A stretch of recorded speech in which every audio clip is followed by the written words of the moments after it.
কে বাড়ি জাহান্নাম হয়, কি হয় বুঝেন না? যেই বাড়িতে স্বামী স্ত্রীতে মহব্বত নাই, আপনার বাড়িতে আপনি 1000 কোটি টাকার মালিক হন, গুলশানে আর বনানীতে বাড়ি থাকুক 40টা, কিন্তু স্ত্রীর সাথে মহব্বত নাই, আপনার বাড়ি আপনার জীবন জাহান্নামের জীবন। ওদের দেশে তাই, স্বামী তার স্ত্রীকে বিশ্বাস করে না, স্ত্রী তার স্বামীকে বিশ্বাস করে না। স্ত্রী তার স্বামীরে বলে যে আজকের রাতে আমার বয়ফ্রেন্ড আমার সাথে রাত কাটাবে, তুমি অন্য কোনো ফ্ল্যাটে অথবা রেস্টুরেন্টে গিয়ে থাকো। স্বামী বেচারা যদি অসন্তুষ্ট হয়ে পুলিশে খবর দেয়, যদি পুলিশকে স্বামী যদি তার স্ত্রীকে এই কাজে বাধা দেয়, তাহলে স্ত্রী 999 ডায়াল করে, সাথে সাথে থানা থেকে পুলিশ আসে। স্ত্রী নালিশ করে, আমি আমার বয়ফ্রেন্ড নিয়ে ঘুরবো, মার্কেটিং করব, রাত কাটাবো, সে আমার মৌলিক অধিকারের উপরে হস্তক্ষেপ করেছে, সে আমাকে বাধা দেয়। পুলিশ বলবে, বেটা তোমার স্ত্রী একটা বয়ফ্রেন্ড কেন, 15টা বয়ফ্রেন্ড নিয়ে থাকবে, তাতে তোর কি, যা বেটা বাইরে চলে যা। এই হলো সভ্যতা। প্রিয় ভাই, সব বানানো কথা বলার অভ্যাস আমার নাই। আমার চোখে দেখেছি মা নিজের বাচ্চাকে পুশ চেয়ারে করে রাস্তা দিয়ে ঠেলে নিয়ে যায়, আর কুত্তার বাচ্চা কোলে নিয়ে হাঁটে। এই সন্তান তার মাকে কেন শ্রদ্ধা করবে, কেন ভালোবাসবে? ওই স্বামী তার স্ত্রীর জন্য প্রাণ দিবে কেন?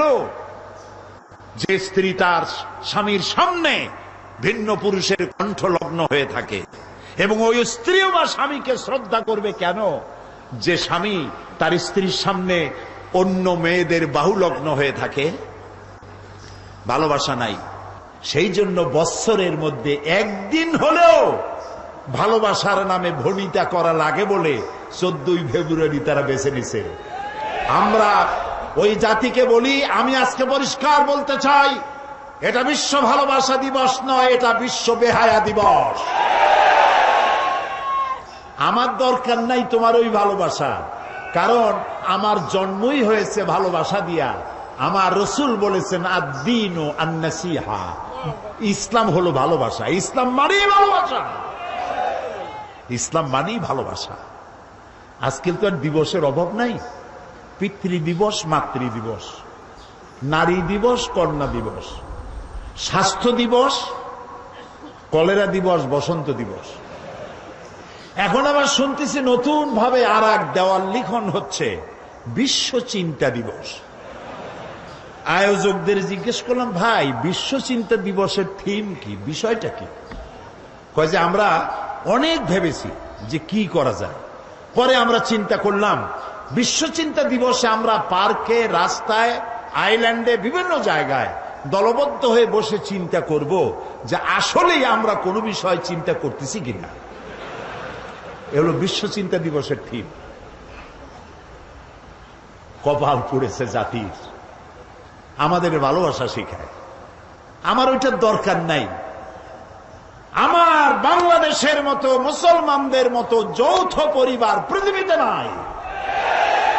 দাদা নিয়া মা, দাদা মা, নানি নানা, ভাই ভাতিজা, বাপ মা একসাথে খাইয়া না খাইয়া এক বাড়িতে আমরা থাকি। আমাদের এই ঐক্যবদ্ধ ফ্যামিলি কেন? আমরা শান্তিতে আছি কেন? পূজা রোজা একসাথে হয় কেন? এই জ্বালা সহ্য হয় না। আমাদের মতো তোরা জ্বলিস না কেন? এই জন্য, সেই জন্য আজ আমাদের ওরা মারবে, কিন্তু আমরা কথা বলতে পারবো না। वो कत्ल भी करते चर्चा नहीं होता, हम आह भी करते बदनाम हो जाता। ও যদি হত্যাও করে তা নিয়ে কোনো সমালোচনা পর্যালোচনা নাই, কারণ সমস্ত মিডিয়া তাদের হাতের মধ্যে। আর আমাকে যখন কলিজে আঘাত করে, আমি বেদনার্ত হয়ে তীরের আঘাতে জর্জরিত হয়ে যদি আমি আহ বলি, সেটা আমার বদনাম হয়ে যায়। বেটা তুই মুসলমান না করলি কেন? আও করতে পারবি না। যদি বলবে কি করব, কই কিও করতে পারবি না। প্রিয় ভাই সব, সুম্মা রাদাদনাহু আসফালা সাফিলিন, দিন আসতেছে, বাদাল ওসরে ইউসরা। এই রাত 12 ঘন্টার বেশি থাকবে না। মেঘ আসলে সূর্য ঢেকে যায়। চিরকালের জন্য সূর্য ঢাকা থাকে না, চিরকালের জন্য রাত থাকে না। অমাবস্যার রাতের অন্ধকার কৃষ্ণ ঘন এই রাতের শেষে পূর্ব দিগন্ত আলোকিত হয়ে সূর্য উদ্ভাসিত হয়ে যায়। মেঘে ঢাকা আকাশ, মনে হয় কুয়াশায় আর সূর্য দেখা যাবে না। এরপরে আল্লাহ তাআলা কুয়াশার মেঘের মধ্য থেকে সূর্যের আলো দিয়ে পৃথিবীকে উদ্ভাসিত করে দেন। আজ যে দুরবস্থা হয়েছে মুসলমানদের, এই দুরবস্থা থাকবে না, পরিবর্তন হবেই। ইসলামের সূর্য উদিত হবে, হবে, হবে, ইনশাআল্লাহ হবে।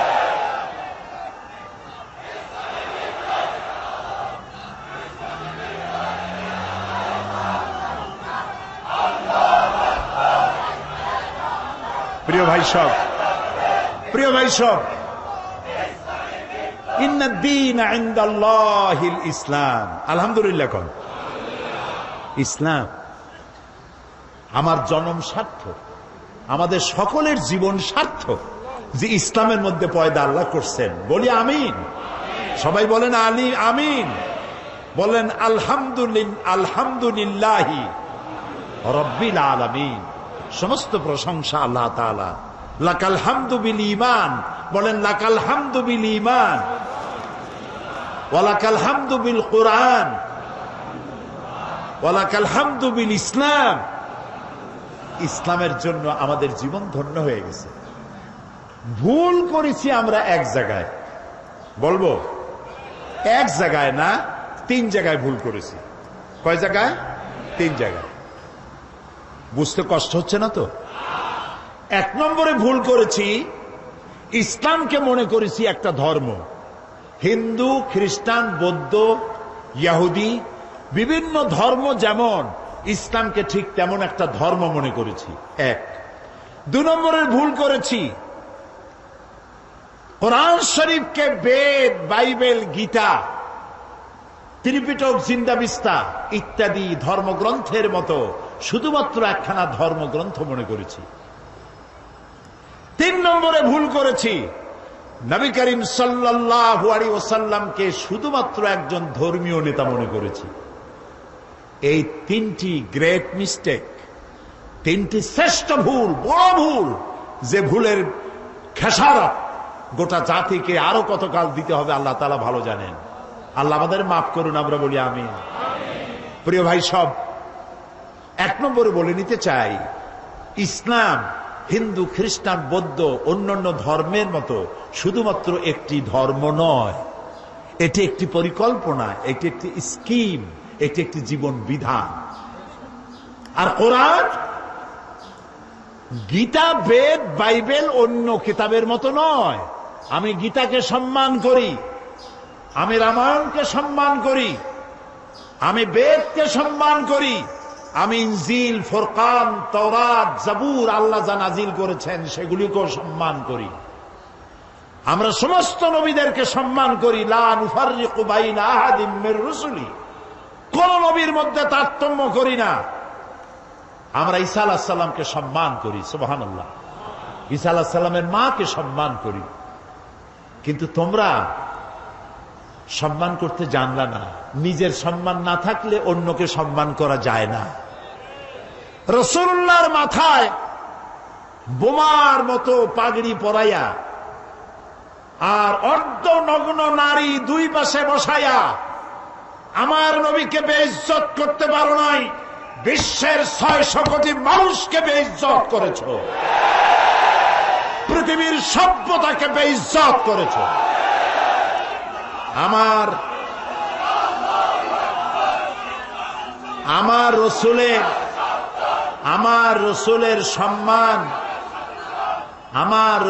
সম্মান কচু পাতার পানি নয়, কলা পাতার পানি নয়।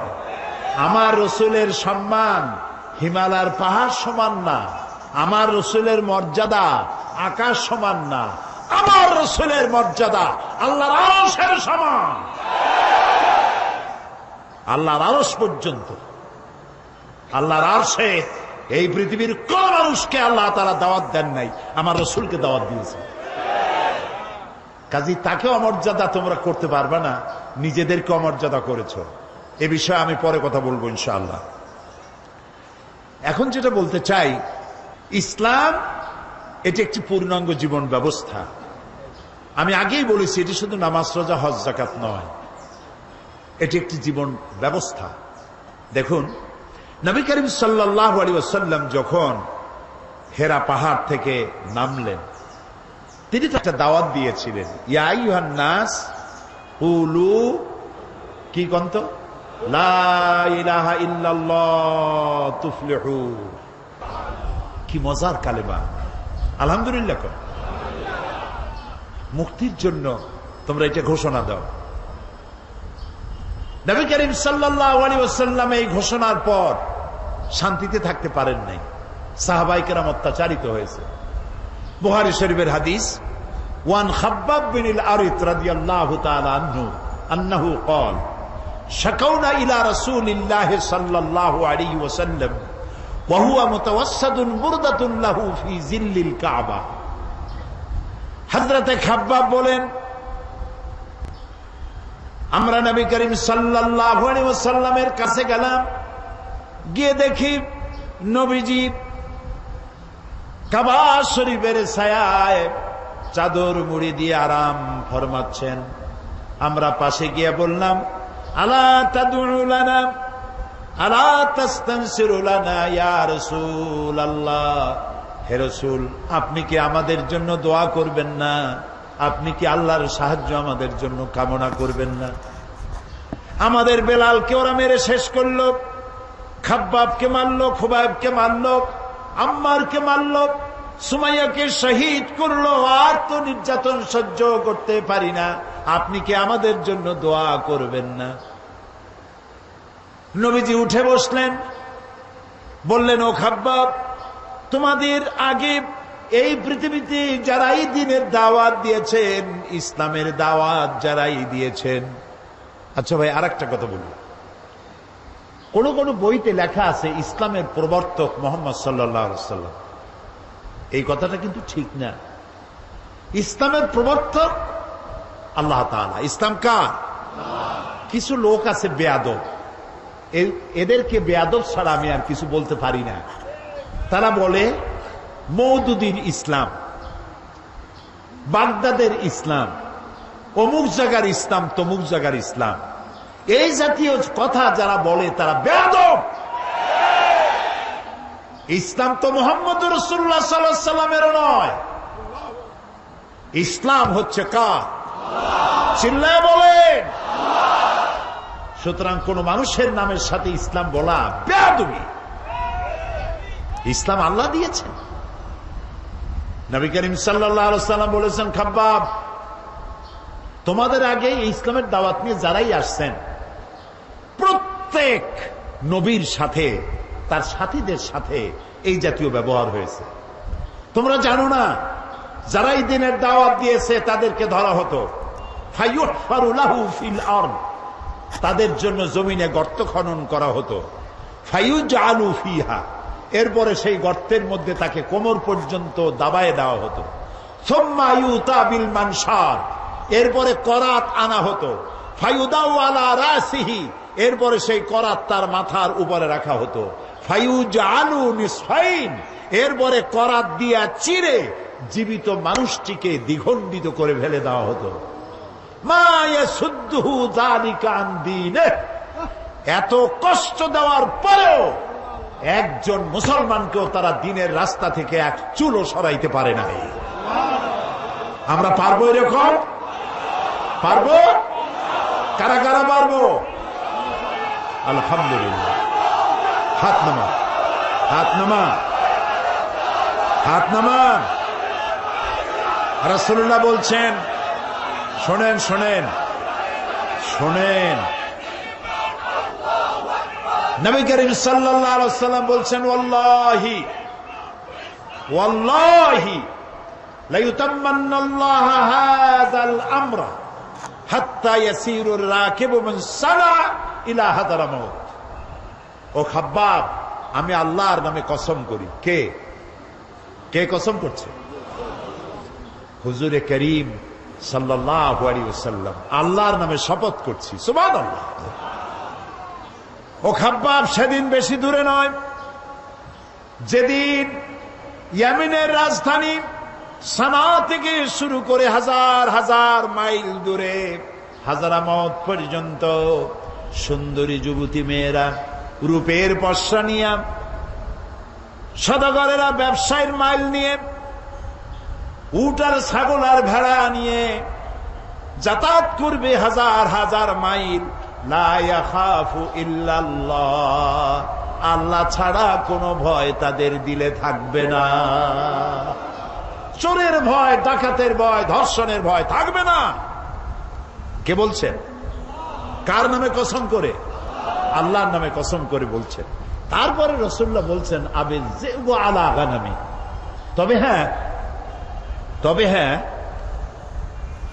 এই ভয় থাকতে পারে, সাথে যদি উট ছাগল ভেড়া থাকে তো বাঘের ভয় তো থাকতেই পারে। আল্লাহর কথায়, রসুলের কথায় কোনো ফাঁক থাকে না। কথা কি বোঝেন? একজন এক এলাকার এক বক্তা ছিল, ইলেম কালাম কম। উনি মাহফিলে গিয়ে দেখতেন যে আলেম আছে কিনা, তাহলে ওয়াজ শর্ট করতেন। তখন আলেম আছে কিনা তা বুঝবে কি করে? সেই জন্য তিনি বলতেছেন যে ভাই, আজকে আমি একটা পাতার ওয়াজ করব। সেই পাতাটার ফজিলত সাংঘাতিক। পানিতে পড়লে একরকম, ডাঙ্গায় পড়ে একরকম, এরকম একটি পাতার ওয়াজ করতে চাই। জনগণ বলল আমরা এরকম ওয়াজ শুনতেই চাই। তিনি বললেন দেখেন, ওই পাতাটা যদি নদীর মধ্যে পড়ে কুমির হয়ে যায়, আর পাতাটা যদি ডাঙ্গায় পড়ে বাঘ হয়ে যায়। মাঝখান থেকে একটা লোক দাঁড়ায় বলছেন, আচ্ছা হুজুর, এই পাতার ফজিলত যখন এরকম, তাহলে যদি এই পাতাটা অর্ধেকটা পড়ে নদীতে, অর্ধেকটা পড়ে ডাঙ্গায়, তখন কি হবে? মৌলভী সাহেব মনে করলেন আলেম তো আছে। ওয়াখির দাওয়ানা আলহামদুলিল্লাহি রাব্বিল আলামিন, আসসালামু আলাইকুম ওয়া রাহমাতুল্লাহ।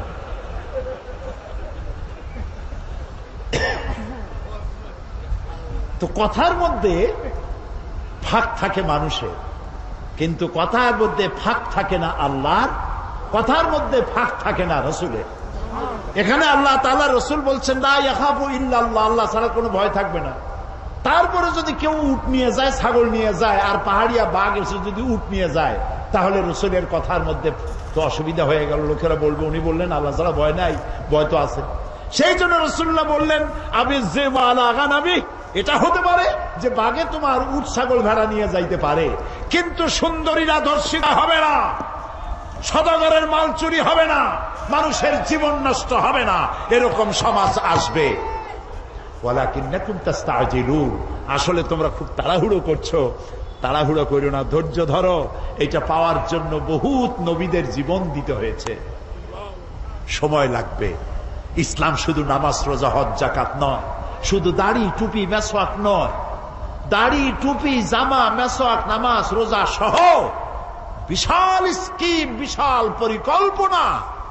আমরা সবটারে বাদ দিয়া শুধু খোলসটা ধরে আছি, আসলটা বাদ দিয়ে দিছি। আমরা যখন মসজিদে যাই তখন মুসলমান থাকি, কিন্তু আমি যখন দোকানে যাই তখন আমি মুসলমান থাকি না। কথা কি বোঝেন? কথা কি বোঝেন?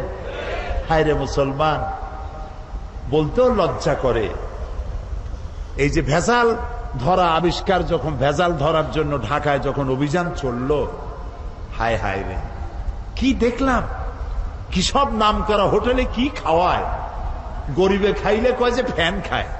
এই যে চাও ভাতের যে মাড়, ওইটার কি বলে এখানে? হ্যাঁ, মাড় বলে, মাড়। আমাদের পিরোজপুর, বরিশালে কয় ফ্যান। গরিবে যদি খায় ফ্যান, ওই ফ্যানটাকে বড় বড় হোটেলে এইরকম সুন্দর কাপের মধ্যে দিয়ে একটু মশলা ছিটাইয়া, এইটার দাম 150 টাকা। এটা হলো রাইস স্যুপ। গরিবে খাইলে মাড় খাইছে, ফ্যান খাইছে। রসগোল্লা, বিরাট বিরাট নাম করা মিষ্টির দোকান, নাম বলবো না। রসগোল্লা বানায়, রসগোল্লা বানাতে গেলে ছানা লাগবে, যত ছানা লাগবে তত দুধ লাগবে। এখন এত দুধ, পয়সা খরচ হয় বেশি, আমার লাভ করা লাগবে বেশি। সেই জন্য দুধের ভিতরে টয়লেট পেপার ছেড়ে দিয়া জাল দিয়া তাড়াতাড়ি ছানা বানায় ফেলায়। ইন্না লিল্লাহি ওয়া ইন্না ইলাইহি রাজিউন। সানাসার গুলা, পচা বিস্কিট, পচা ময়দা, নুডলস, সব পচা ময়দা, এগুলির মধ্যে ট্রেনের পোড়া মোবিল দিয়া ভাজি করে সুন্দর করে মুখে মজা লাগাইয়া খাওয়াই দিল। বিজ্ঞানীরা, বাংলাদেশের বিজ্ঞানীরা বলেছেন এই সব খাদ্য গর্ভবতী নারীরা যদি খায় বাংলাদেশ মেধাশূন্য হয়ে যাবে। চিন্তাশীল, মেধাশক্তি সম্পন্ন, ব্রেন শক্তি সম্পন্ন, দেশ চালাবার যোগ্যতা সম্পন্ন আলেম, রাজনীতিবিদ, অর্থনীতিবিদ পয়দা হবে না, দেশ শেষ হয়ে যাবে। অথচ রাসূলুল্লাহ বলেছেন যে ব্যক্তি খাদ্যদ্রব্যে ভেজাল দেয় সে আমার উম্মত নয়, সে আমার দলভুক্ত নয়। তা আমি নামাজ পড়ার সময় মুসলমান, দাড়ি রাখার সময় মুসলমান, টুপি মাথায় দেওয়ার সময় মুসলমান, কিন্তু আমি যখন জমিন চাষ করি তখন লাঙ্গলের মাথা খারাপ হয় না গরুর মাথা খারাপ হয় আল্লাহই জানে, জমিনের আইল ঠেলিয়া একেবারে পুলসিরাত বানায় দেয়। অবশ্য চিটাগং এইরকম কাম করেন।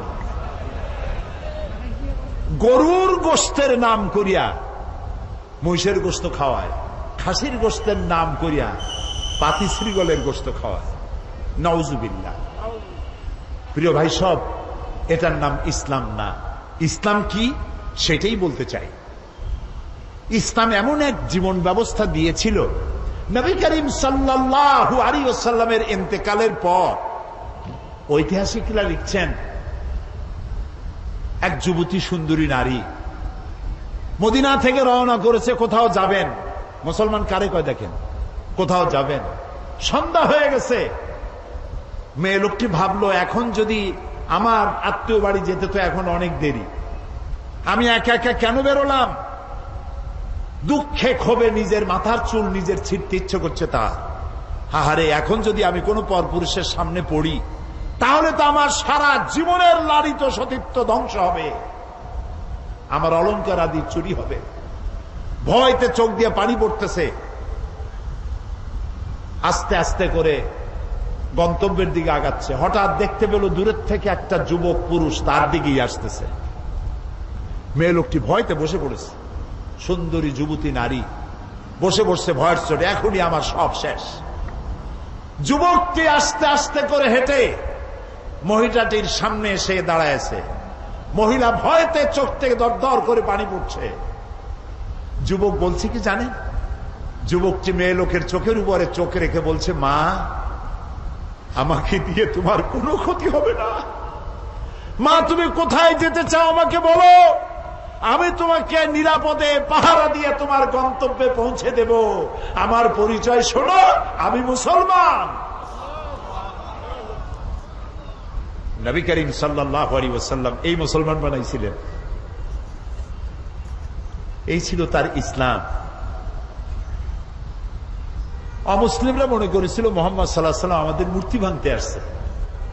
রাসূলুল্লাহ তো মূর্তি ভাঙছেন, কাবা শরীফের মধ্যে অবৈধভাবে মূর্তি উঠাইছিল, সেই জন্য সেগুলো ভাঙছেন। কারো বাড়ি গিয়ে কারো মূর্তি তো ভাঙেন নাই।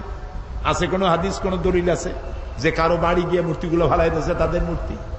যেহেতু আল্লাহর ঘর, এর ভিতরে মূর্তি থাকতে পারবে না, তিনি বের করে ফেলেছেন। আল্লাহ তো কোরআন শরীফে বলেছেন, কারো দেবতাকে গালি দিও না।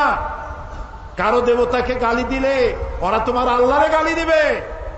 কারো মন্দির ভেঙো না, প্যাগোডা ভেঙো না, গির্জা ভেঙো না, কারো উপাসনালয় ভেঙো না। সুবহানাল্লাহ বলবেন না? ওমর রাদিয়াল্লাহু তাআলা আনহু জেরুজালেম দখল করলেন। জেরুজালেম দখল করার পর নামাজে রক্ত হয়েছে। জেরুজালেমটা দখল হয়েছিল আবু উবায়দা ইবনুল জাররাহ রাদিয়াল্লাহু তাআলা আনহুর হাতে। কিন্তু ওরা বলল, যারা শাসন করে তারা বলল যে আমরা তো পরাজিত হয়েছি, তো তোমাদের হাতে নগরের চাবি দেব না, আমরা সারেন্ডার করব, আমিরুল মুমিনিনকে আনো। তা আমিরুল মুমিনিন গেলেন, সে ঘটনা লম্বা, সেটা আমার বক্তব্য না। যাওয়ার পরে নামাজে রক্ত হয়েছে, উনি এখন নামাজের জায়গা খুঁজতেছেন। এক পাদ্রী এসে বললেন যে, আমিরুল মুমিনিন, আপনি কি খুঁজছেন? তিনি বললেন যে, আমি নামাজ পড়বো, আমার তো নামাজে রক্ত হয়ে গেছে। তিনি বললেন, আমাদের গির্জা ছেড়ে দিলাম, আমাদের গির্জায় গিয়ে আপনি নামাজ পড়ে আসেন। ওমর রাদিয়াল্লাহু তাআলা আনহু বললেন, কখনো আমি তোমার গির্জায় নামাজ পড়বো না। কেন? এই জন্য পড়বো না, আজকে যদি আমি তোমার গির্জায় নামাজ পড়ি, অসম্ভব নয়, কোন একদিন কোন মুসলমান হয়তো দাবি করে বসতে পারে আমিরুল মুমিনিন যেহেতু নামাজ পড়েছেন গির্জায়, এটা গির্জা না, এটা আমাদের মসজিদ, আমি চাই না তোমাদের গির্জা মসজিদ হয়ে যাক। সুবহানাল্লাহ। ইসলাম কি আর আমি বুঝি কি আর আমি যাচ্ছি কোথায়? ইসলামের চাইতে পরধর্ম সহিষ্ণু জাত আকাশের নিচেও নাই, জমিনের উপরেও নাই। সুবহানাল্লাহ বিহামদিহি। প্রিয় ভাই সব, সুতরাং নবী করিম সাল্লাল্লাহু আলাইহি ওয়াসাল্লাম এই সুন্দর ইসলাম দিলেন। কাফেররা মনে করছিল প্রথমে যে আমাদের বুঝি ধ্বংস করতে আসছেন। যখন তারা দেখল নবীজির শাসনে ইসলাম রাষ্ট্রীয় ফর্মুলায় আসার পর বৃদ্ধরা ভাতা পায়, বয়স্করা ভাতা পায়, বেকারেরা ভাতা পায়, খাবারের অভাব কারো নাই, সকলের ঘরে দুয়ারে দুয়ারে খাবার, নিরাপত্তার প্রশ্নে মানুষ আর দরজা খুলে ঘুমায়, চোরের ভয় নাই, ডাকাতির ভয় নাই, যারা চোর ছিল ডাকাত ছিল তারা মানুষের সম্পদের পাহারাদার হয়ে গিয়েছে। নবীজির মদিনার শেষ জীবনে শেষ সূরা যেটা নাজিল হলো, আল্লাহ তাআলা বলছেন ইযা জাআ নাসরুল্লাহি ওয়াল ফাতহু আরাআইতান নাসা ইয়াদখুলুনা ফি দীনিল্লাহি আফওয়াজা ফাসাব্বিহ বিহামদি রাব্বিকা ওয়াস্তাগফির ইন্নাহু কানা তাওয়াবা। যখন আল্লাহর মদদ আসবে, বিজয় আসবে, দেখতে পাবেন দলে দলে লোক ইসলামে প্রবেশ করছে। নবী করিম সাল্লাল্লাহু আলাইহি ওয়াসাল্লামের ইন্তেকালের আগে দেখা গেল আশেপাশে আর কাফের নাই, সব ইসলামের ছায়াতলে চলে এসেছে, ঘোষণা করেছে লা ইলাহা ইল্লাল্লাহু মুহাম্মাদুর রাসূলুল্লাহ। সুবহানাল্লাহ, সুবহানাল্লাহ। অবস্থা এমন হলো নবী করিম সাল্লাল্লাহু আলাইহি ওয়াসাল্লাম ইন্তেকাল করেছেন, হযরত আবু বকর রাদিয়াল্লাহু তাআলা আনহু ক্ষমতায় এসেছেন, চিফ জাস্টিস বানাইছেন ওমর রাদিয়াল্লাহু তাআলা আনহুকে বিচারপতি। ঐতিহাসিকরা লিখছেন হামাকাসা আমান কামিলান ফালাম ইয়াখতাসিম ইলাইহি ইসনান। একটা বছর পার হয়ে গেল, হযরত ওমরের আদালতে একটা মামলা আসে নাই, একটা মামলা নাই। সুবহানাল্লাহ কইতে ইচ্ছা করেন? যাই দেখুন তো চট্টগ্রাম আদালতে কত হাজার মামলা পড়ে আছে, সারা বছরে একটা মামলা নাই। হযরত ওমর গিয়া বললেন মা হাজাতা বি ইনদা কওমে মুমিনিনা ইয়া খলিফাতা রাসূলিল্লাহি সাল্লাল্লাহু আলাইহি ওয়াসাল্লাম। হে আল্লাহ রাসূলের খলিফা, এই জাতির জন্য বিচারপতির দরকার কি? আমি এই চাকরিতে আর থাকতে চাই না। তিনি প্রশ্ন করলেন কেন, কেন তুমি বলছো? তিনি বললেন একটা বছর বসে থাকলাম, একটা মামলা নাই, তা আমি ওখানে বসে থাকবো কেন? সিদ্দিক আকবর রাদিয়াল্লাহু তাআলা আনহু প্রশ্ন করলেন ওমর, এই যে মামলা হইল না এর কারণটা কি? তুমি কোনো চিন্তা করছো? বলেন হ্যাঁ চিন্তা করেছি। আমি চিন্তা করে দেখলাম হে খলিফা, আপনি আমাকে এমন একটা জাতির জন্য আমাকে বিচারপতি বানিয়েছেন যে জাতির দিন হচ্ছে দিন হুমুন নাসিহা, এ জাতির দিন হচ্ছে ভালোবাসা আর ভালোবাসা। সুবহানাল্লাহ বলবেন না? সবাই সবাইকে ভালোবাসে, কারো সাথে কারো ঝগড়া নাই, বিবাদ নাই। সুবহানাল্লাহ। ওয়া মানহাজুহুমুল কোরআন, আর তাদের মানহাজ, তাদের দস্তুর, তাদের কনস্টিটিউশন হচ্ছে আল্লাহর কালাম। সুবহানাল্লাহ। ওয়া আমালুহুম আল আমরু বিল মারুফ ওয়ান নাহি আনিল মুনকার, আর তাদের আমলটাই হচ্ছে মানুষকে ভালো কাজের আদেশ দেওয়া আর অন্যায় কাজ থেকে মানুষকে ফিরিয়ে রাখা। কুল্লু ওয়াহিদিন মিনহুম ইয়ারিফু হাদ্দাহু ফায়াকিফু ইনদা, এর প্রত্যেকটি ফরদ, প্রত্যেকটি জনগণ জানে যে আল্লাহর আদেশ নিষেধ কোথায়। প্রত্যেকেই তার বর্ডারে এসে থেমে যায়, বর্ডার ক্রস করে না। ওজনে কম দিও না, খাদ্যে ভেজাল দিও না, মিথ্যা কথা কইও না, নারী ধর্ষণ করো না, জেনা ব্যভিচার করো না, হত্যা করো না, গীবত গাইও না, জমিনের আইল ঠেলো না, মদ খাইও না, জুয়া খেলো না। যা যা এগুলি বর্ডার, তিলকা হুদুদুল্লাহ, এগুলি কি বলুন তো? আল্লাহর বর্ডার। বলেন না এগুলি কি? আল্লাহ তাআলা বলছেন ফালা তাকরাবুহা, এটাকে ক্রস করা তো দূরের কথা, এটার কাছেও যেও না। সুবহানাল্লাহ। কুল্লু ওয়াহিদুম মিনহুম ইয়ারিফু হাদ্দাহু ফায়াকিফু ইনদা, বর্ডারে দাঁড়ায় যায়, বর্ডার ক্রস করে না। এবং ওয়াইদা মারিদা আহাদুহুম আদুহু, তাদের মধ্যে যদি কেউ অসুস্থ হয় তাহলে তাকে তারা দেখতে যায়। আজকে আমরা এই আমল হারাই ফেলাইছি। দোতলায় মানুষ মরে, তিনতলায় বিবাহ হয়, খোঁজও জানে না, জিজ্ঞাসাও করে না। এই অবস্থা হয়ে গেছে না? প্রিয় ভাই সব, ইসলামী আদতগুলি আমাদের মধ্যে আসা দরকার, আমাদের মধ্যে ইসলামী আমলগুলি হওয়া দরকার। রাসূলুল্লাহ কারো অসুখ হইলে দেখতে যাইতেন, কিছু নিয়ে যাইতেন, মাথায় হাত বুলাইতেন, ফু দিতেন, দোয়া করতেন। সুবহানাল্লাহ। আপনার শত্রু যদি হয়, অসুস্থ হয়েছে, আপনি যদি তাকে দেখতে যান, একটু কমলা নিয়ে যান, একটু বেদানা নিয়ে যান, একটু আঙ্গুর নিয়ে যান।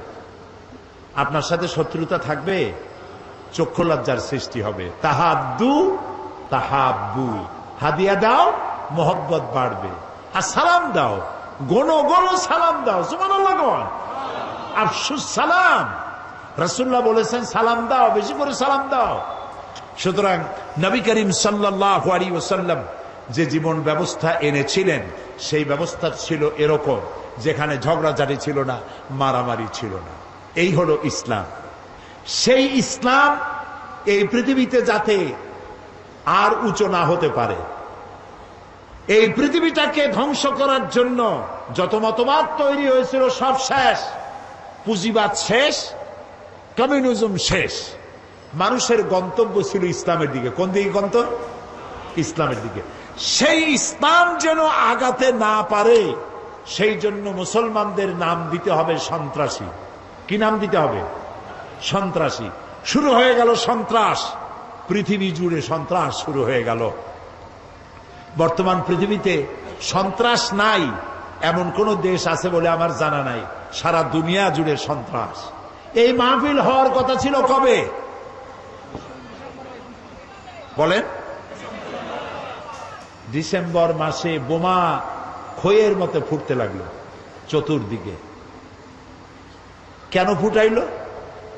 তারা বলতে চায় তারা আল্লাহর আইন প্রতিষ্ঠা করবে। কার আইন? আল্লাহর আইন প্রতিষ্ঠা করবে। এখন আল্লাহর আইন প্রতিষ্ঠার জন্য বোমা মারবে। শুরু হয়ে গেল বোমা। একসাথে বাংলাদেশের কতগুলি 63টা জেলায় বোমা শুরু হল। আমরা এগুলার নামও শুনি নাই জীবনে। নাম হলো জামাতুল মুজাহিদিন, হরকতুল জেহাদ, তারপরে আর একটা কি, না না না, জেএমবি, হরকতুল জেহাদ, হিজবুত তাহরীর। তারপরে আবার নাম হলো, এটা আবার নতুন নাম, জানি না এটা আবার কোথার থেকে আবিষ্কার হইল আল্লাহ জানে। সে নতুন নাম আর একটা হয়েছে, সেটা হলো আল জঙ্গিতুল জংলা। একটা আল শব্দ বসাই দিলেই মনে হবে যেন ওটা ইসলাম। এখন তারা ইসলাম প্রতিষ্ঠা করবে বোমা মারিয়া। এটা কি জন্যে? আল্লাহর আইন। আমাদের স্লোগান ছিল আল্লাহর আইন চাই, আর কি চাই বলেন না সবাই? আল্লাহর আইন চাই। আর আল্লাহর আইনকে বদনাম করার জন্য শোনেন, মাথা কাটায় শোনেন কথা, আল্লাহর আইনের কথা যাতে আর পৃথিবীতে উচ্চারিত হতে না পারে, জিহাদের নাম যাতে মুসলমানেরা না নিতে পারে, সেই জন্য শুরু হলো ষড়যন্ত্র। পৃথিবীর মুসলমানেরা জিহাদের নাম মোছা যাবে না, জিহাদ চলবে কিয়ামত পর্যন্ত। তবে জিহাদটা কি, জিহাদটা কি সেটা বুঝতে হবে। জিহাদ আর কিতাল এক জিনিস নয়, জিহাদ আর যুদ্ধ এক জিনিস নয়। হোলি ওয়ার এবং যুদ্ধ এক জিনিস নয়। জিহাদ এক পবিত্র জিনিস। সেটি কি? সেটি হচ্ছে জিহাদের আবিধানিক এবং পারিভাষিক অর্থ হচ্ছে যে কোনো উদ্দেশ্যকে সফলতার শীর্ষে পৌঁছে দেওয়ার জন্য যে প্রাণান্তকার প্রচেষ্টা করা হয়, ওই প্রচেষ্টার আরবি নাম হলো জিহাদ। এটা যুদ্ধ নয়। এখন আমার মূল লক্ষ্য ইসলাম প্রতিষ্ঠা। আমার মূল লক্ষ্য কি? এই ইসলাম প্রতিষ্ঠার জন্য আমি যদি বই লিখি, তাহলে এটা আমার লেখার জিহাদ। আমি এটা প্রতিষ্ঠার জন্য যদি আমি বক্তৃতা করি, এটা আমার বক্তৃতার জিহাদ। এটা প্রতিষ্ঠার জন্য যদি আমি মাল খরচ করি, তো এটা আমার মালি জিহাদ। আর যদি এই আন্দোলনকে ব্যাহত করার জন্য অন্য কোন রাষ্ট্র যদি ঝাঁপাইয়া পড়ে, তাহলে কেবলমাত্র রাষ্ট্রের পক্ষ থেকেই সেইটার মোকাবেলা করার জন্য সশস্ত্র জিহাদের হুকুম আসতে পারে। কোন রাজনৈতিক দল, কোন ব্যক্তি জিহাদের অর্ডার দেওয়ার কোন ক্ষমতা নাই, এখতিয়ার নাই। এই অনুমতি ইসলাম দেয় না। কারো বাবার হিম্মত নাই অন্ধকারের ভিতরে দল বানাইয়া বোমামের ইসলাম কায়েম করবে। এটা ইসলাম নয়, এটা শয়তানি। ইসলামকে বদনাম করার জন্য তারা এই পন্থা অবলম্বন করেছে। প্রিয় ভাই, সব কথাগুলি আপনাদেরকে শুনতে হবে। মানব সমাজে নবীদের দাওয়াত কবুল করেছেন, তাদেরকে একেবারেই আইনগুলি একসাথে আল্লাহ দেন নাই। আল্লাহর কায়দাটা দেখেন। আল্লাহ তো ইচ্ছা, সবচাইতে ক্ষমতা কার বেশি? যারা জবাব দেন নাই তারা কিন্তু বিপদে আছেন। কারণ হলো কোন কোন প্রশ্ন আছে জবাব দিতে হয় পুরুষের মতো ঠাস ঠাস করে জবাব দিতে হয়। ইমানের প্রশ্ন সব থেকে বেশি ক্ষমতা কার? ইনফিনিট পাওয়ার, সীমাহীন শক্তির মালিক কে? কারো মোহতাজ তিনি নন, কাউকে পরোয়া করেন না, কারো কাছে কৈফিয়ত দেন না, সকলকে কৈফিয়ত দিতে হবে তার কাছে। সেই আল্লাহ তাআলা যদি ইচ্ছে করতেন, আল্লাহ বলছেন ওয়ালাউ শাআ লাহাদাকুম আজমাইন, সূরা আন-নাহল। আল্লাহ তাআলা বলছেন আমি ইচ্ছে করলে সবাইকে হেদায়েত করে দিতে পারতাম। তা আল্লাহ তো আগেই বলেছেন আমি এটা করব না, যেহেতু আমি তোমার জ্ঞান দিচ্ছি, এটা আমি করব না। আইন আস্তে আস্তে দেব। নবী করিম সাল্লাল্লাহু আলাইহি ওয়াসাল্লাম নবুয়ত পেলেন, নামাজ কি ওই সাথে হয়েছে? ওই সাথে হয়েছে। অনেক বছর পর নামাজ আসছে, তার অনেক বছর পর রোজা, তার অনেক বছর পর হজ, তার অনেক পরে যাকাত। ইমপ্লিমেন্টেশন, ইসলামের আইনের প্রয়োগ ধীরে ধীরে, গ্রাজুয়ালি, একসাথে নয়। আল্লাহ প্রথমে মানুষের জেহেন, মেন্টালিটি তৈরি করেছেন, মোটিভেটেড করেছেন, মোটিভেশন করেছেন, তারপরে আইন দিয়েছেন একটু একটু করে। একটা দৃষ্টান্ত দেব, একটা দৃষ্টান্ত দেই। সব তো মুসলমান, সব ব্যাপারে আইন আসছে, কিন্তু মত সম্পর্কিত আইন তখনও আসে নাই।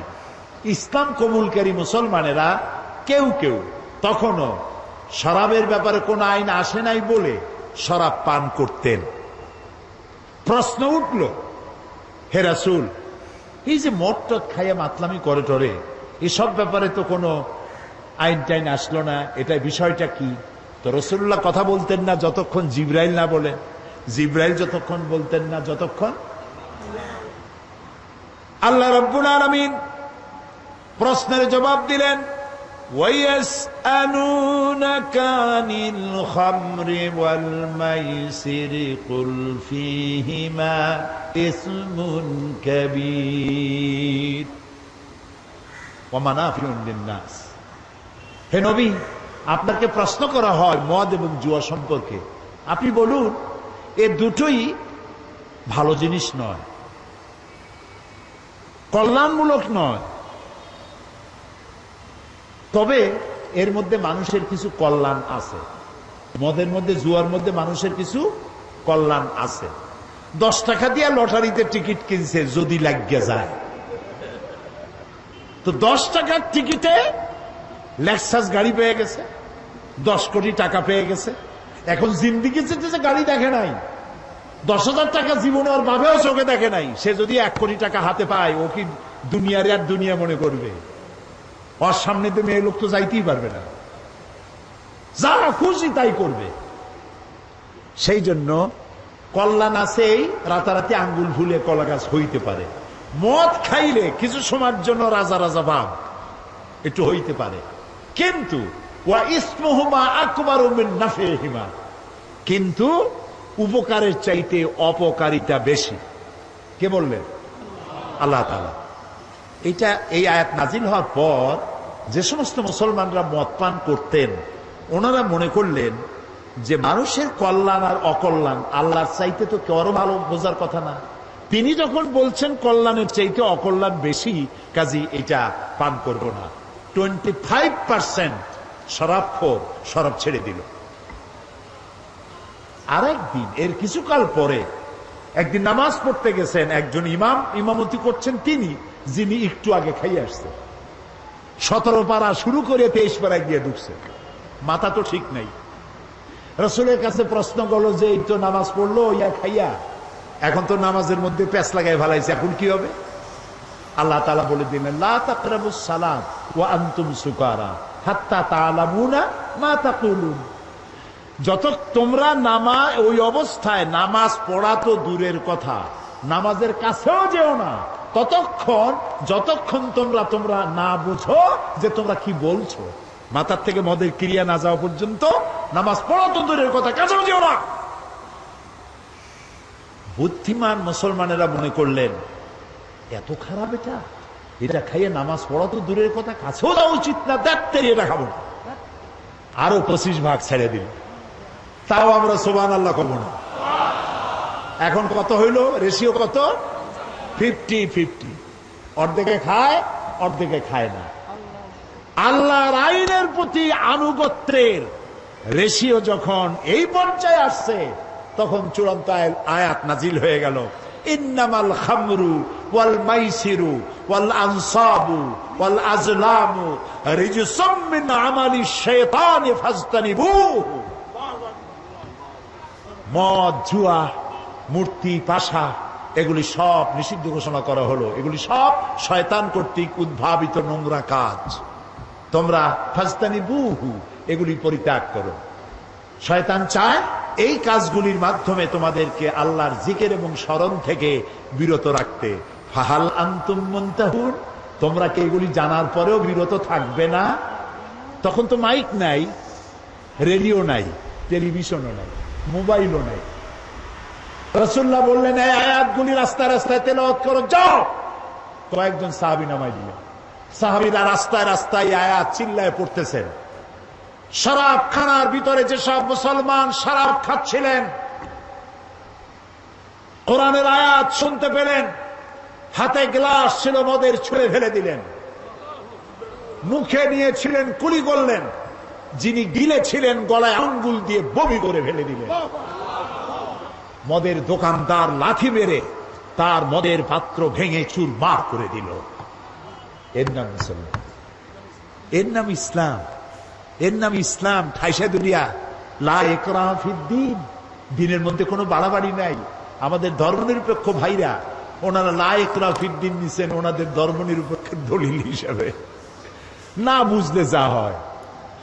একজন মুরব্বী ওই দলের, নাম নেব না, বুঝে নিয়েন, বেঁচে নাই তিনি, মুখে দাড়ি টাড়ি ছিল।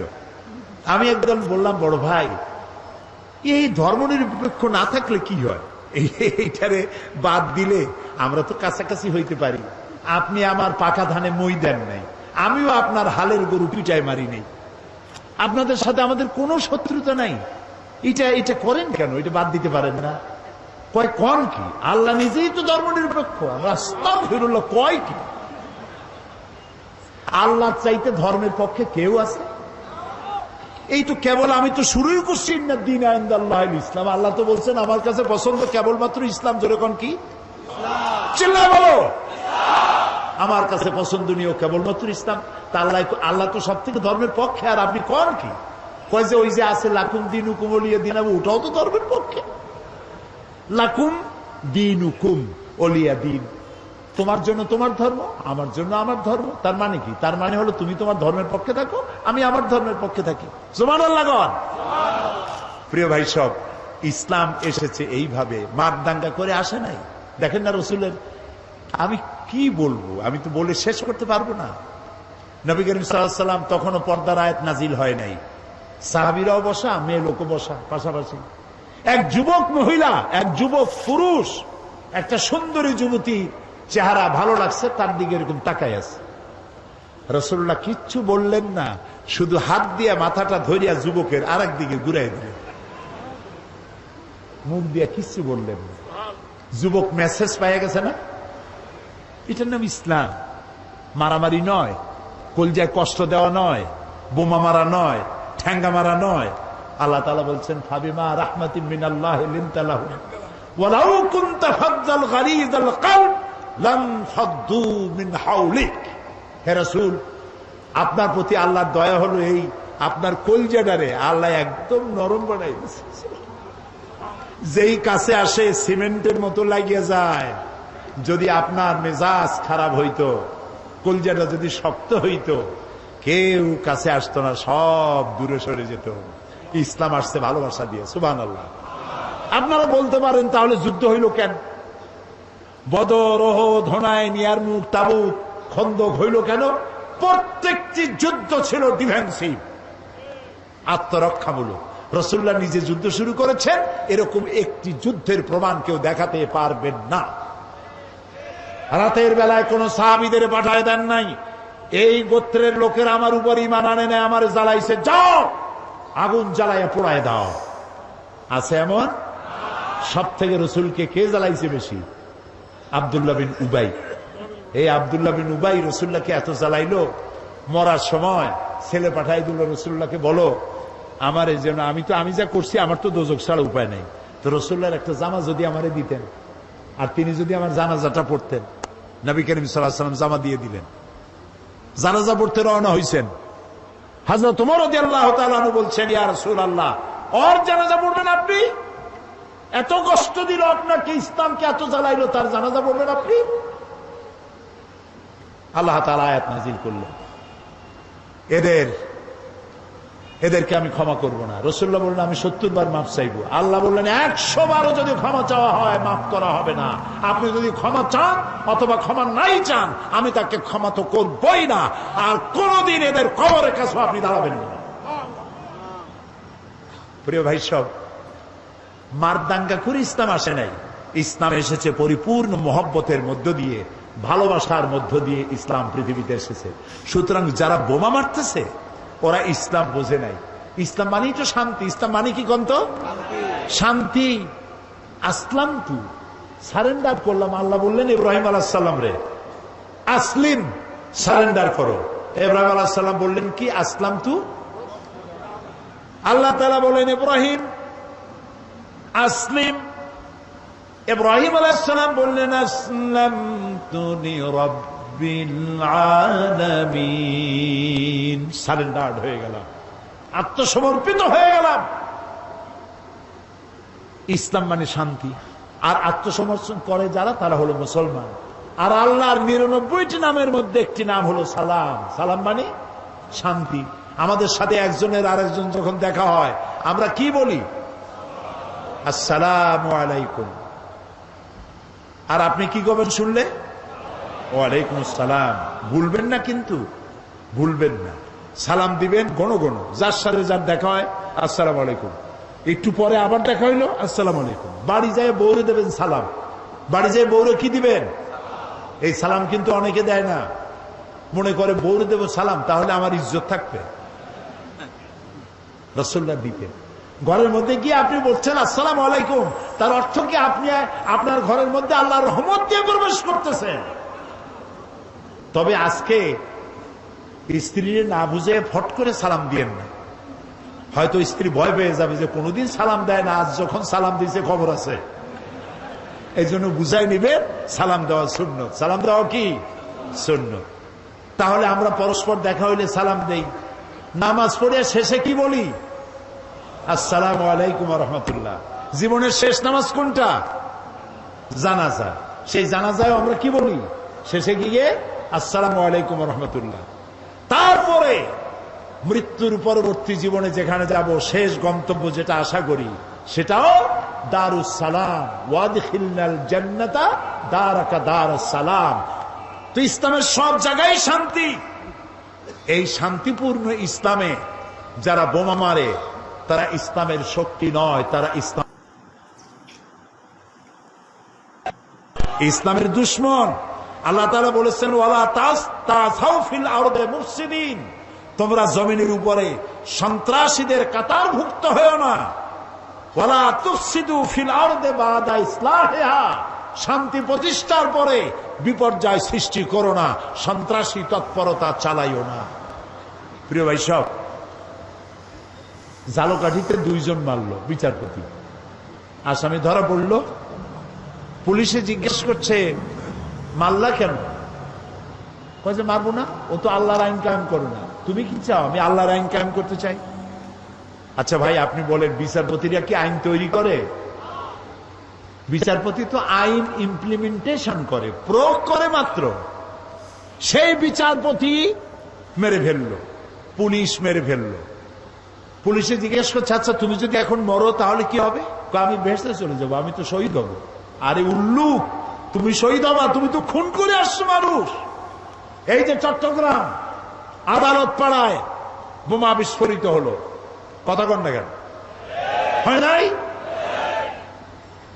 আহারে, আমি টেলিভিশনে দেখলাম একটা না 2টা পুলিশ বুঝি মরল। পুলিশটা মরার পর তার হাত পাও, তার গোস্ত গাছে গিয়ে উঠছে। এই পুলিশটা কি অপরাধ করেছিল? পুলিশ সারাটা দিন কষ্ট করে, পুলিশের রাত নাই, দিন নাই, শুক্রবার নাই, ঈদ নাই, কম বেতনে এত কঠোর পরিশ্রম অন্য বাহিনীরা করে না যা পুলিশে করে। সারাটা দিন পাহারা দিতেছে, বোমার আঘাতে গোস্ত গিয়া গাছে উঠল। আমি টেলিভিশনে দেখলাম আরেকটা পুলিশ জীবিত, তার সাথী গোস্ত খণ্ড বিখণ্ড হয়ে গেছে, সাথীর জুতা, নিহত পুলিশের জুতা, জামা, টুপিটা পাশে পড়ে আছে।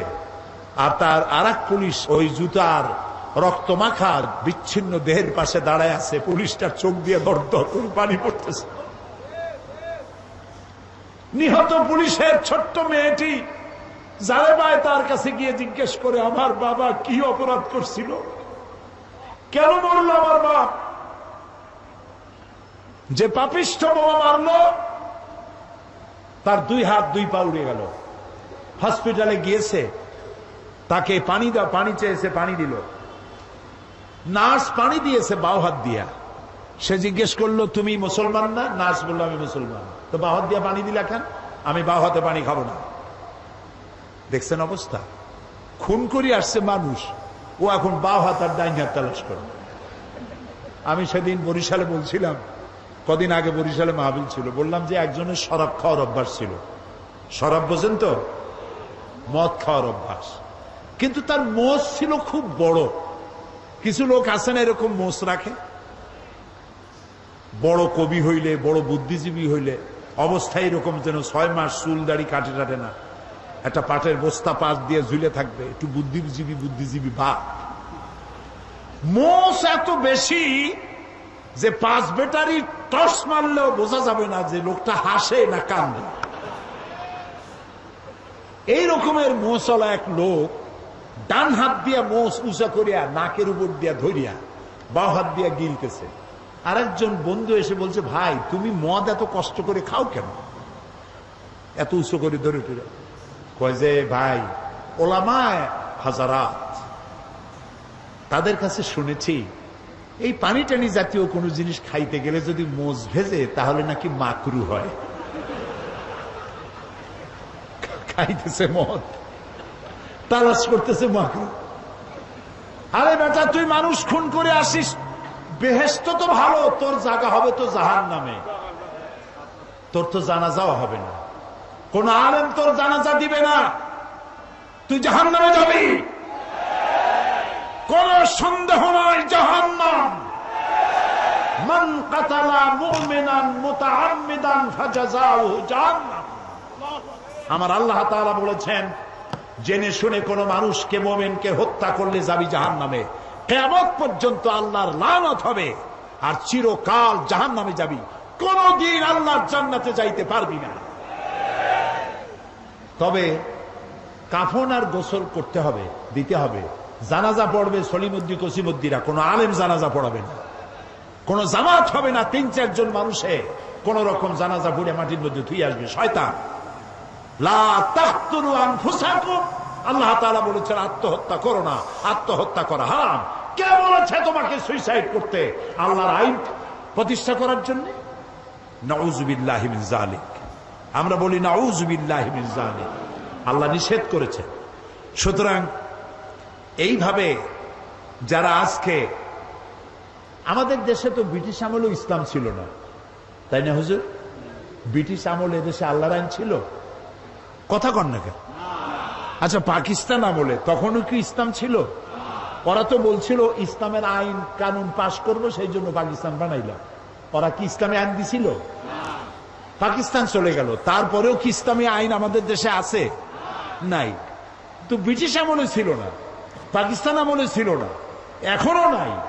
এই সরকারের 4 বছর যাইতে না যাইতে আল্লাহর আইন প্রতিষ্ঠার এই জজবা উঠলো কেন? তোমরা কারা? তোমাদের তো আমরা চিনি না। এই যে জেএমবি, মূল 2 শয়তান এখনো ধরা পড়ে নাই।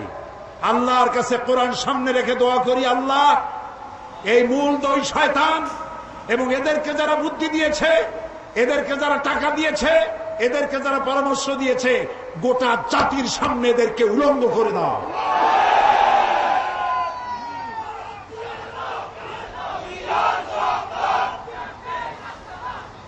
এদেশে ইসলামী আইন যারা প্রতিষ্ঠা করতে চায়, আমরা তাদেরকে চিনি। তোমাদের অফিস কই? তোমাদের নেতাকে তুলারাশির লোক দিয়ে বাটি চালান দিয়ে তো পাওয়া যাবে না, অফিস কোথায়? আল্লাহর আইন যারা চায় দেশে, আমরা সেই দলগুলির চিনি, তাদের নেতাদেরকে চিনি। তারা পার্লামেন্টে বক্তৃতা করে, তাদের মন্ত্রী আছে, তাদের অসংখ্য ইসলামী সাহিত্য আছে, তারা বক্তৃতা করে, তাদের গোটা জাতি চেনে। আমাকে বলতে হবে, পরিচিত এদেশের ইসলামী শ্রেষ্ঠ আন্দোলন যারা করেন, তাদের একটা বই, হাজারো বইয়ের মধ্যে একটা বই দেখতে চাই, যেই বইয়ের একটা লাইনও সন্ত্রাসকে উস্কে দেয় এমন একটা বই দেখতে চাই। যারা বক্তব্য রাখেন এই আন্দোলনের নেতারা, তাদের বক্তৃতার একটি শব্দ দিয়ে সন্ত্রাসকে উস্কে দিয়েছে এরকম একটা বক্তৃতা শুনতে চাই। পারবা দেখাইতে? পারবা না। সুতরাং তোমরা কারা? আমাদের চিনতে কোনো কষ্ট হয় নাই। আল্লাহর রহমতে র্যাবেরে দোয়া করি, পুলিশের দোয়া করি, গোয়েন্দা বিভাগের দোয়া করি, আল্লাহ এগুলারে ধরাক, এবং এগুলি করতেছে কারা সেটাও দুনিয়ার সামনে প্রকাশিত হয়ে যাক। আল্লাহ তাআলা বলেছেন, মুসলমান আল ফিতনা তো আসাদ্দু মিনাল কাতল। ফিতনা হচ্ছে, কতল হচ্ছে ফিতনার চাইতো, ফিতনা সৃষ্টি, কতলের চাইতে বিপর্যয় সৃষ্টি করা হত্যার চাইতো মারাত্মক। রাসূলুল্লাহ বলেছেন, আল্লাহর কাছে এই পৃথিবীটা ধ্বংস হয়ে যাওয়া সহজ, কিন্তু একটি মানুষ হত্যা হওয়া, নিহত হওয়া এর থেকে কঠিন। কিয়ামতের দিন সর্বপ্রথম আল্লাহ হত্যার বিচার করবেন। কিসের বিচার করবেন? হত্যা। মুসলমান কে? আল মুসলিমু মান সালেম আল মুসলিমুনা বিলিসানিহি ওয়া ইয়াদিহি। মুসলমান তো সেই ব্যক্তি যে ব্যক্তির হাত দিয়ে আর মুখ দিয়ে মানুষ নিরাপদে থাকবে। তোমাদের হাত দিয়ে তো মানুষ নিরাপদে নাই। চতুর্দিকে বোমা মারতেছ, সন্ত্রাসী তৎপরতা চালাচ্ছ। এই সন্ত্রাসীদের নেটওয়ার্ক আল্লাহর মেহেরবানি সরকার ভেঙে চুরে চুরমার করে দিয়েছে। আলহামদুলিল্লাহ বলেন, সবাই বলেন আলহামদুলিল্লাহ। ইসলাম হচ্ছে, রাসূলুল্লাহ যখন লোক পাঠাইতেন ইসলামের জন্য বিভিন্ন দিকে, বলতেন ইয়াসসিরু ওয়ালা তুআসসিরু, মানুষকে ইসলাম সহজ করে বুঝাও, কঠিন করো না, চরম পন্থা অবলম্বন করো না। এই হাদিস সব আলেমরা জানেন, উলামায়ে কেরাম। রাসূলের কাছে 2টা জিনিস যদি আসতো, যেটা সহজ সেইটা তিনি গ্রহণ করতেন। সুবহানাল্লাহ বলবেন না? সুতরাং রাসূলুল্লাহ বলছেন বাশশিরু ওয়ালা তুনাফিরু, মানুষকে সুসংবাদ দাও, জান্নাতের খবর দিয়ে মানুষকে দ্বীনের দিকে আকৃষ্ট করো, আর জাহান্নামের ভয় দেখাইয়া চরমপন্থা অবলম্বন করে মানুষকে বিতাড়িত করে দিও না। সুতরাং সন্ত্রাস হচ্ছে ইসলামের জন্য, ইসলামের সাথে সন্ত্রাসের কোনো সম্পর্ক নাই, মুসলমানের সাথে ইসলামের কোনো সম্পর্ক নাই। আরেকটি কথা আমি বলতে চাই, আমাদের দেশে ইসলাম আসছে কিভাবে?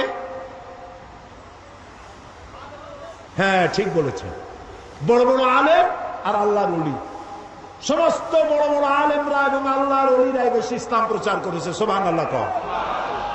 আল্লাহর ওলিরা, বড় বড় আলেমরা, তারা কি কোথাও হুড হাঙ্গামা, তলোয়ার দিয়া মারামারি করা, মারদাঙ্গা করা এগুলি করেছেন? করেন নাই। আর আলেম ওলামা, পীর বুজুর্গরা দুইটা জিনিসের মাধ্যমে ইসলাম প্রচার করেছেন, একটা হলো আলিয়া মাদ্রাসা আর একটা হলো কওমি মাদ্রাসা। এই মাদ্রাসাগুলি যাতে ধ্বংস হয়, টুপিওয়ালা দাড়িওয়ালাদেরকে মানুষ যাতে ঘৃণা করে, আল্লাহর আইন যাতে, আর আল্লাহর আইন চাই এই কথা মুসলমানেরা যেন আর বলতে না পারে, সেই জন্য এই আল্লাহর আইনকে বিকৃত করার জন্য এই সন্ত্রাসী তৎপরতা চালানো হচ্ছে। সমস্ত বড় বড় আলেমরা এবং আল্লাহর ওলিরা বেশি ইসলাম প্রচার করেছে। সুবহানাল্লাহ কও।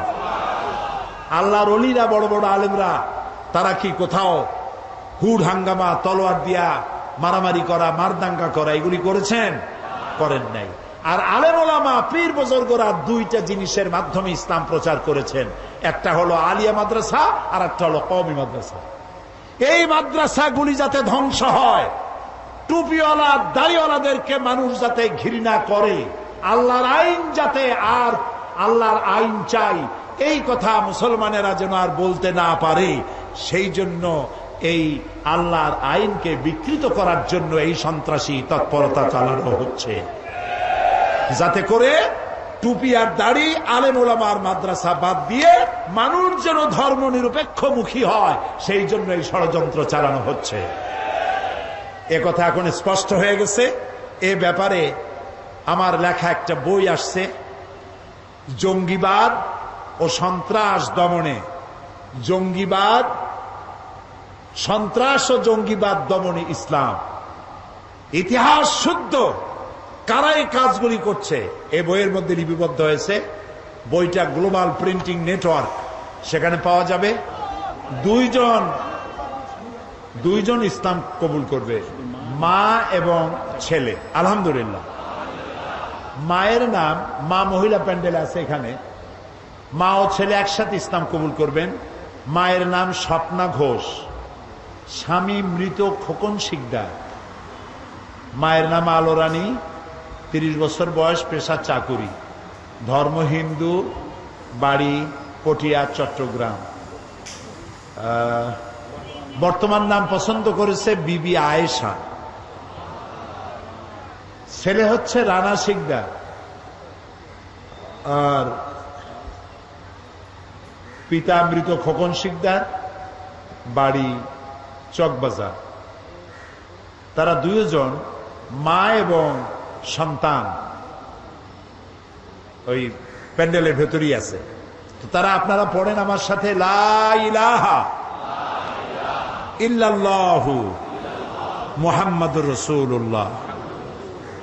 আল্লাহ ছাড়া কোন উপাস্য নাই, মাবুদ নাই, তিনি এক, তিনি একক।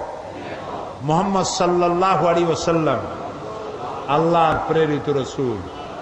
আশহাদু আল্লা ইলাহা ইল্লাল্লাহু ওয়াহদাহু লা শারীকা লাহু ওয়া আশহাদু আন্না মুহাম্মাদান আবদুহু ওয়া রাসূলুহু।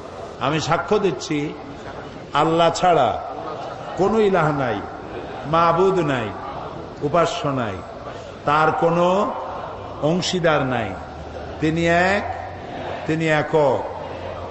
আমি আরো সাক্ষ্য দিচ্ছি, মুহাম্মদ সাল্লাল্লাহু আলাইহি ওয়াসাল্লাম আল্লাহর প্রেরিত রাসূল এবং তার বান্দা। এখন মোনাজাত হচ্ছে, মোনাজাতের পরে এশার আজান হবে। আজানের পরে বা জামাত নামাজ পড়ে আপনারা